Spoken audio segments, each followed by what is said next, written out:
निष्कपट विश्वास में अव्यर्थ शक्ति। इस समय प्रचारक निवास में बहुतेरे आदमी आ गए। इससे फिर कुछ बातचीत नहीं हुई।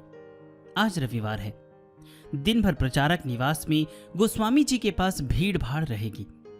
तीसरे पहर स्कूल कॉलेज के छात्रों, दफ्तरों के बाबुओं एवं बाउल, वैष्णव, मुसलमान और ईसाई प्रभृति के समागम से ब्रह्म समाज मंदिर के प्रांगण में तिल रखने को जगह नहीं रही। गोस्वामी जी के उपासना वाले कमरे में कृष्णकांत पाठक का गीत जार जार जे रूप उदय है मने, समय सेरू पेर देखा मिले कई खास जम गया। जो लोग कमरे से बाहर थे वे भी भाव में मस्त होकर गिरने लगे। अब शाम हो चली।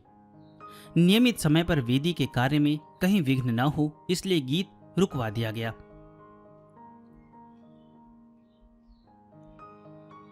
गोस्वामी जी मुंह और आंखें धोकर समाज मंदिर के कमरे में उपासना करने जा बैठे। कमरे में अथवा कमरे के बाहर जो जिस हालत में था वह वेदी का कार्य पूरा होने तक उसी हालत में रहा। गोस्वामी जी की उपासना में एक बार थोड़ी देर के लिए कोई शामिल हो जाए तो फिर उसका जी उपासना की समाप्ति तक उठने को नहीं चाहता था। आज उद्बोधन के समय जो उपदेश दिए गए वे ऐसा मालूम हुआ कि मुझे को दिए जा रहे हैं। सरल विश्वास के साथ सचमुच कातर होकर कोई भगवान से प्रार्थना करे तो वे उसकी प्रार्थना अवश्य पूरी करते हैं। इसके दृष्टांत में गोस्वामी जी ने एक घटना का उल्लेख किया। यूरोप के किसी देश में बहुत दिनों तक पानी नहीं बरसा। सब जगह बरसात के लिए प्रार्थना की गई। उस समय एक शहर में विज्ञापन दिया गया कि सब लोग सम्मिलित होकर एक साथ बरसात के लिए प्रार्थना करेंगे। निर्दिष्ट दिन शाम होने से पहले ही नगरवासी लोग गिरजे में एकत्रित होने लगे। इसी समय एक बालक हाथ में छतरी लिए हुए उपासना के स्थान में आया। बच्चे के हाथ में छतरी देखकर सभी कहने लगे, अजी तुम तो बिल्कुल मूर्ख जान पड़ते हो। भला इस समय छतरी की क्या जरूरत है? बच्चे ने कहा, आज पानी बरसने के लिए प्रार्थना की जाएगी। भगवान जब पानी बरसाने लगेंगे तब क्या करूंगा? छतरी न रहेगी तो घर जाते समय मुझे रास्ते में भीगना पड़ेगा। बालक का यह उत्तर सुनकर सभी लोग दंग रह गए। प्रार्थना हो चुकने पर सचमुच पानी बरसा। तब उस बालक ने सब लोगों से कहा, अगर तुम लोगों को भगवान पर भरोसा होता तो जरूर छाता लेकर आते। देखो ना, तुम लोगों को रुक जाना पड़ा और मैं यहां चला। इस घटना के आधार पर गोस्वामी जी ने देर तक सरल विश्वास और कातरता के साथ प्रार्थना विषय पर उपदेश दिया। इसके बाद उपासना के अंत में हाथ जोड़कर सभी को नमस्कार करते हुए कहा, तुम लोगों के पैर पकड़कर कहता हूं कि एक बार माता को पुकारो। बच्चा जिस तरह मां को बुलाता है उसी तरह कातर होकर एक बार मां को बुलाओ। मां को बड़ी दया है। मुझ जैसे पापी पर भी जब वे दया करती है तब और कोई क्यों खाली रह जाएगा। विश्वास के साथ मां को बुलाने से अवश्य वो आएंगी। मैं सुनी सुनाई बात नहीं कहता, कल्पना की बात भी नहीं करता, सच कहता हूं। अपने जीवन में देखी हुई बात कहता हूं, खुद आजमाइश करके कहता हूं। सरल भाव से मां को पुकारा जाए तो वे मिल जाती है। एक बार उन्हें बुलाकर देखो। उस तरह से एक बार मां को बुलाकर देखो तो सही, वे अवश्य दया करेंगी। मेरे सिर पर चरणों की रज डालकर सब लोग मुझे आशीर्वाद दो। जय मां, जय मां, तुम ही सत्य हो, तुम ही सत्य हो, तुम ही सत्य हो।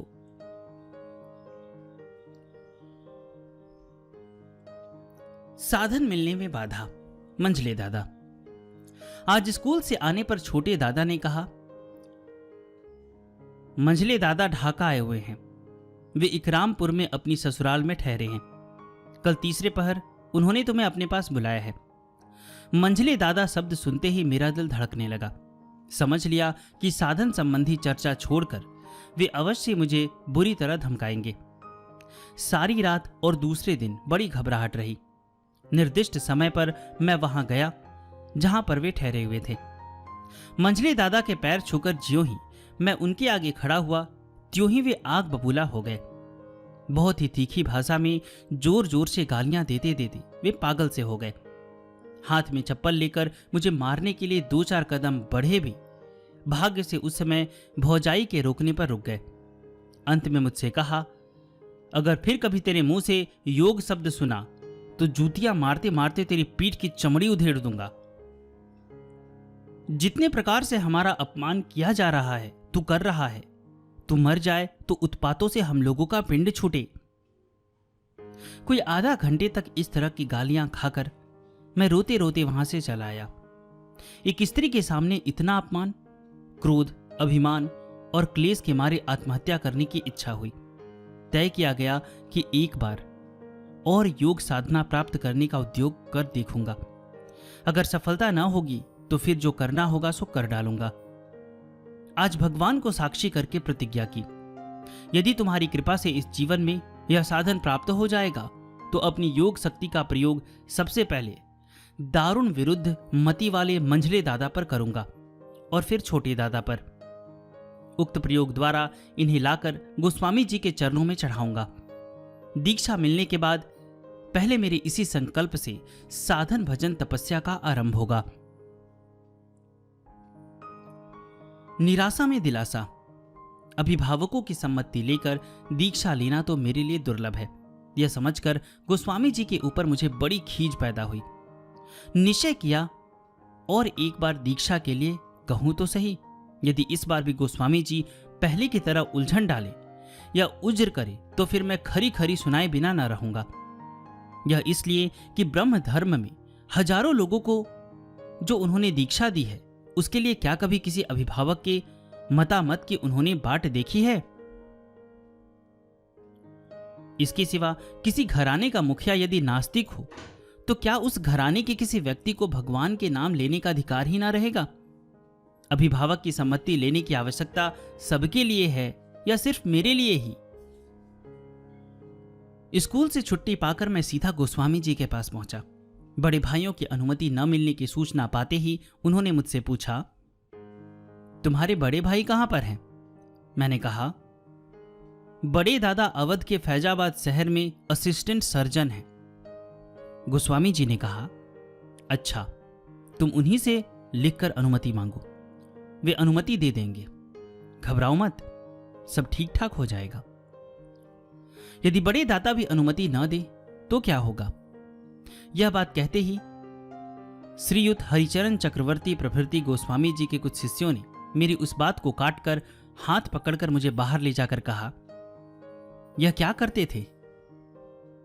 गोस्वामी जी की बात को दुखलते थे? ऐसा करना अपराध है। वे जो कहे वही करो। बड़े दादा को चिट्ठी लिख दो। जब गोस्वामी जी कहते हैं तब भाई जरूर अनुमति दे देंगे। यह सुनकर मैं विस्मित हो गया, हंसी भी आई। सोचा, हाय भगवान, ब्रह्म समाज में ऐसे कुसंस्कारी आदमी भी आते हैं। खैर, किसी से बिना कुछ कहे सुने मैं अपने डेरे पर चला आया और सारा हाल खोलकर मैंने बड़े दादा को अनुमति के लिए पत्र लिख दिया। साधन ले लेने के लिए बड़े दादा की सम्मति। पत्र पाते ही बड़े दादा ने मुझे फौरन उत्तर लिखा। यह जानकर कि मैं गोस्वामी जी से योग साधन प्राप्त करूंगा, उन्होंने संतोष प्रकट करके मुझे उत्साहित किया और अनुमति दे दी। लेकिन उन्होंने पत्र के अंत में लिखा है, भगवान को प्राप्त करने के लिए तुम जिस मार्ग को ग्रहण करने के लिए उतावले हो रहे हो उसमें मेरी ओर से कुछ रुकावट नहीं है, बल्कि मैं तो संतोषपूर्वक तुम्हें इसके लिए उत्साहित ही करता हूं। किंतु हम लोगों की माताजी जीवित हैं, अतएव इस विषय में एक हम ही से पूछना ठीक नहीं, माताजी की भी अनुमति ले लेना ठीक होगा। पत्र पढ़कर मैं चटपट गोस्वामी जी के पास पहुंचा। दादा की चिट्ठी का सारांश सुनाने पर उन्होंने कहा कि सबके आगे पूरा पत्र पढ़ सुनाओ। उसे सुनकर सब लोगों ने दादा की बहुत बड़ाई की। गोस्वामी जी ने मुझसे कहा, यह पत्र तुम्हारे लिए दस्तावेज है, इसे सावधानी से रखना। अब तो तुम्हारा प्रायः सब काम पूरा होने को है, एक ही काम रह गया है। उसके होते ही काम बन गया समझो। तुम्हारे दादा ने माता जी की आज्ञा प्राप्त करने के लिए लिखा है, सो तुम एक दिन घर जाकर उनसे आज्ञा मांग लाओ, बस। मैंने कहा, योग की बात सुनकर मां मुझे कभी अनुमति ना देगी। वे समझेगी कि मैं धर्म धर्म करके घर गृहस्थी छोड़कर चला जाऊंगा। गोस्वामी जी ने कहा, मां से तुम योग ओग की चर्चा ना करना, यही कहना कि साधन लेंगे, बस वे अनुमति दे देंगे। गोस्वामी जी की बात सुनकर मैं सोचने लगा, अब किस मुंह से घर जाऊं? घर जाना चाहूंगा तो दोनों बड़े भाई जाने का कारण पूछेंगे, तब तो सब बातें खोलकर बतलानी होगी।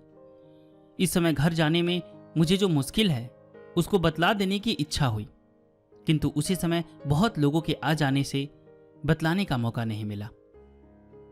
मैं घर को लौट आया। ब्रह्म समाज मंदिर में वार्षिक उत्सव। आज वार्षिक उत्सव के कारण ब्रह्म समाज मंदिर में स्त्री पुरुषों की खासी भीड़ भाड़ हुई। क्या मंदिर और क्या चारों ओर की अंगनाई, कहीं मनुष्यों को जगह नहीं मिलती थी। गोस्वामी जी अपने आसन से आकर उपासना करने के लिए वेदी पर बैठे। शरद काल के दुर्गा पूजा के आने से, उसकी अवाई का ख्याल करने से तमाम देशवासियों में से जो एक आनंद उत्सव और उमंग उत्पन्न होती है, उसका वर्णन करके उन्होंने उपासना के पहले ही सबके हृदय में एक अद्भुत भाव का संचार कर दिया।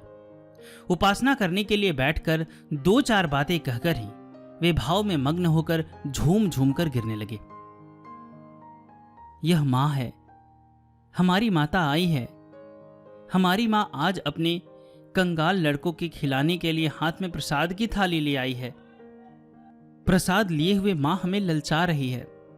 मां, आज मैं अकेला न लूंगा, पहले सबको हाथ पकड़कर प्रसाद दो, तब मैं लूंगा। यही सब कहकर मानो साक्षात भगवान को देखकर वे गदगद भाव से हाथ जोड़े हुए रोदन पूर्ण स्वर में स्तुति करने लगे। गोस्वामी जी की प्रत्येक बात के प्रत्येक शब्द के साथ साथ शरीर रोमांचित होने लगा। एक प्रकट भाव ने सबको मतवाला कर दिया। मंदिर के बाहर भीतर सब जगह भाव की उमंग का शब्द होने लगा। स्त्री पुरुषों के बीच रोने की ध्वनि होने लगी। Doctor PK. राय प्रभृति दो चार गणमान्य पदाधिकारी ब्रह्म समाजी गड़बड़ को रोकने के लिए ठहरिए ठहरिए, चुप रहिए आदि कहने लगे, पर वहां कौन किसकी सुने। मामला बेढब देखकर श्रीयुत चंद्रनाथ राय ने हारमोनियम का सुर बढ़ाकर गाना शुरू कर दिया। इधर गोस्वामी जी जय मां कहकर वेदी से कूद पड़े। जोर से संकीर्तन होने लगा। गोस्वामी जी नृत्य करने लगे।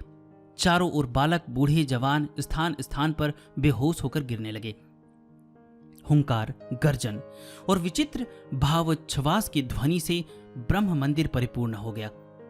क्या स्त्री और क्या पुरुष, सभी आज इस महोत्सव में मस्त हो गए।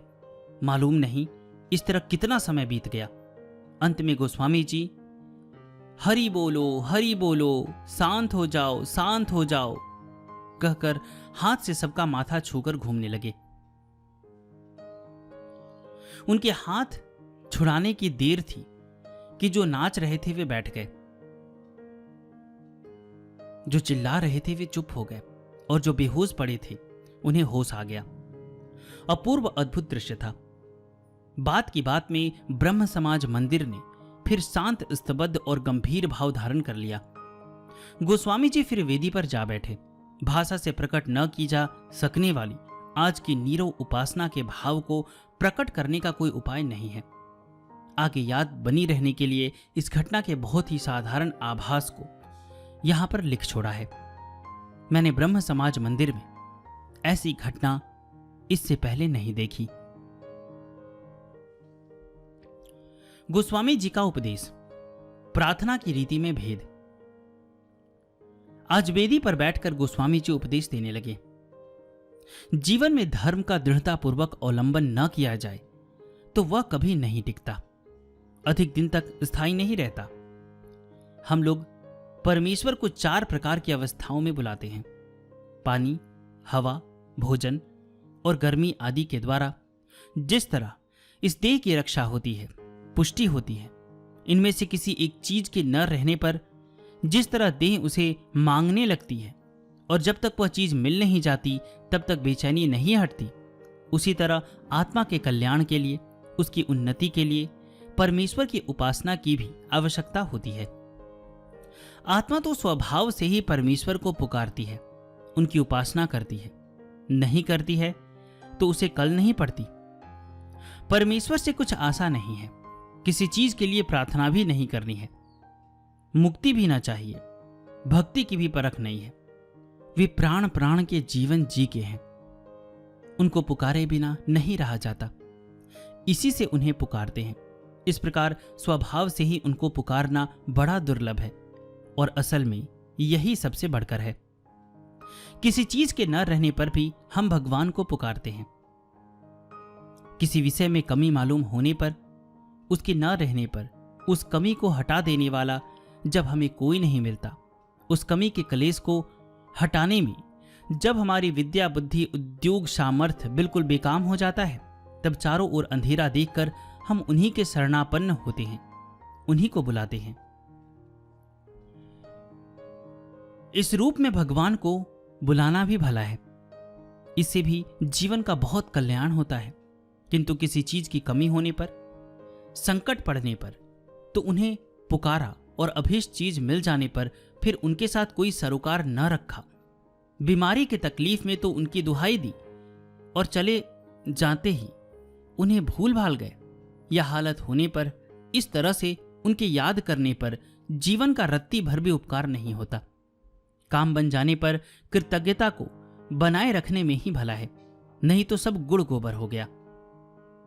संशय को हटा देने के लिए जिज्ञासु भाव से भी हम भगवान को बुलाया करते हैं। सुनते हैं कि धर्म नाम की एक बड़ी अद्भुत चीज है।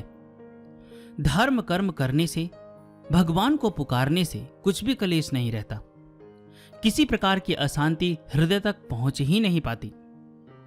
अच्छा, तो एक बार धर्म कर्म करके, जब तब करके भगवान को याद कर देख ही ना लेना चाहिए कि यह कहना कहां तक ठीक है। हिंदू धर्म की अपेक्षा ब्रह्म धर्म भला है। अच्छा, कुछ दिन तक समाज में जाकर देख ही क्यों ना ले।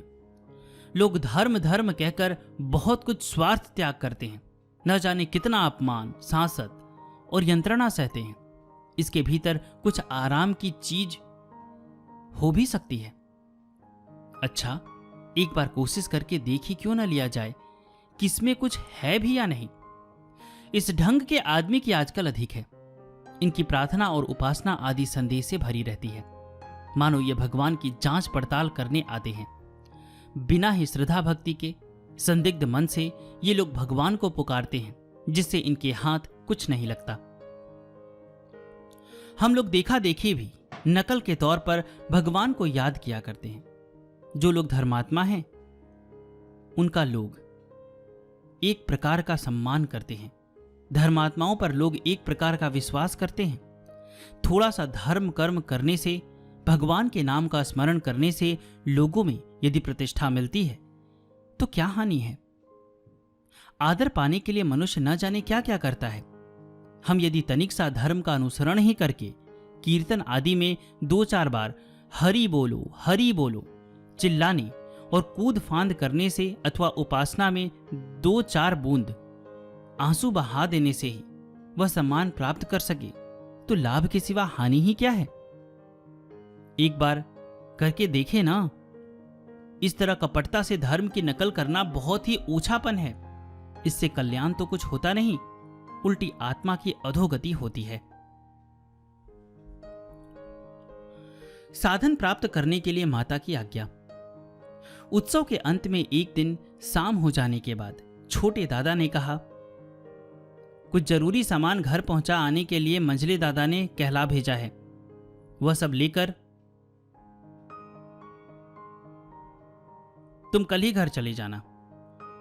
मुझ पर भगवान की बड़ी कृपा है। दूसरे ही दिन सवेरे घर के लिए रवाना हो गया। इधर सालाना उत्सव भी समाप्त हो गया। सर्वत्र यह बात प्रसिद्ध हो चुकी थी कि मैं इसी उत्सव में जनेऊ उतार डालूंगा और ब्रह्म धर्म की दीक्षा ले लूंगा। श्रीयुत रजनीकांत घोष, डॉक्टर पी.के. राय और नवकांत बाबू प्रभृति बहुत लोगों ने मुझे उत्साहित करके कहा था, ब्रह्म हो जाने पर यदि भाई लोग तुम्हारे पढ़ने लिखने का खर्चा देना बंद कर देंगे तो हम लोग तुम्हारा सब खर्च संभाल लेंगे। माता जी भी समझती थी कि अब मैं कुछ जरूर कर डालूंगा। अकस्मात बेमौके मुझे घर पहुंचते देखकर मां को अचंभा हुआ। मेरे गले में जनेऊ देखने से उन्हें संतोष हो गया। दूसरे दिन जब माताजी पूजा पाठ कर चुकी, तब मौका पाकर मैंने उनके पैरों पर सिर रखकर कहा, मां आज्ञा दो, मैं दीक्षा लूंगा। यह सुनते ही वे कांप उठी। कहने लगी, तो क्या तू जनेऊ तोड़कर ब्रह्म समाजी हो जाएगा? मैंने उत्तर दिया, नहीं मां, मैं गोस्वामी जी से साधन लूंगा। जो तुम आशीर्वाद देकर मुझे इसके लिए अनुमति न दोगी तो वे मुझे साधन न देंगे। यह कहकर मैंने फिर झुककर उनके चरण पकड़ लिए। अब माता ने मेरे माथे पर हाथ फेरा और आशीर्वाद देते देते कहा, मैं तो कुछ धर्म कर्म कर नहीं पाई। यदि तुम लोग करो तो मैं रोक टोक क्यों करूं? तू धर्म कर्म कर, साधन भजन कर, इसके लिए मैं खुशी से आज्ञा देती हूं। मैं इतना ही चाहती हूं कि मेरे जीते जी न तो तू लापता हो और न जनेऊ तोड़े। गृहस्थी में रहकर ही धर्म कर्म करता रहे। भगवान तेरी मनो इच्छा अवश्य पूरी कर देंगे। मैं तुझे यह आशीर्वाद देती हूं। माता की चरण रज माथे से लगाकर मैं ढाका के लिए रवाना हो गया। यथा समय गोस्वामी जी के पास जाकर मैंने उन्हें सब हाल कह सुनाया। उन्होंने संतोष प्रकट करके कहा, अच्छा हुआ, तुम बृहस्पतिवार को सुबह सुबह नहा धोकर आ जाना, बस फिर हो जाएगा।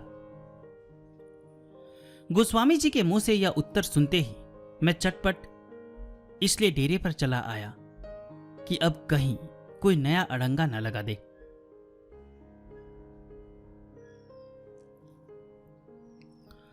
आशा करता हूं कि यहां तक आपको सुनने में बहुत आनंद आया होगा। और एक प्रश्न है मेरा आप लोगों से कि क्या आप चाहते हैं कि मैं इस जीवनी को कंटिन्यू करूं? तो मुझे कमेंट करके अवश्य बताइएगा। और अगर आप पुस्तक से अब पढ़ना चाहते हैं तो मैं इसका PDF अपने टेलीग्राम चैनल पे वहाँ पे अपलोड कर दूंगा। अगर आप चाहें तो वहाँ से जाके PDF भी पढ़ सकते हैं। आगे दीक्षा के बारे में भी दिया हुआ है। और हमारा जो टेलीग्राम है उसका लिंक डिस्क्रिप्शन में दिया गया है, या फिर आप अपने टेलीग्राम एप्लीकेशन में जाके अमसू ज्ञान सर्च करेंगे तो आपको हमारा चैनल मिल जाएगा। वहाँ पे करीबन अभी 3500 लोग जुड़े हुए हैं। वो चैनल बिल्कुल फ्री है और समय समय पे वहाँ पे ऑडियोज़, फोटोज़ और बहुत सारी चीज़ जो हमारे पास उपलब्ध हैं वो वहाँ पे आते रहता है, तो आप लोग वहाँ पे अपडेट रहेंगे। तो हमारे टेलीग्राम चैनल को भी आप अवश्य ज्वाइन कर लीजिएगा और कमेंट करके हमें बताना बिल्कुल ना भूलिएगा। श्री राम, जय जय राम।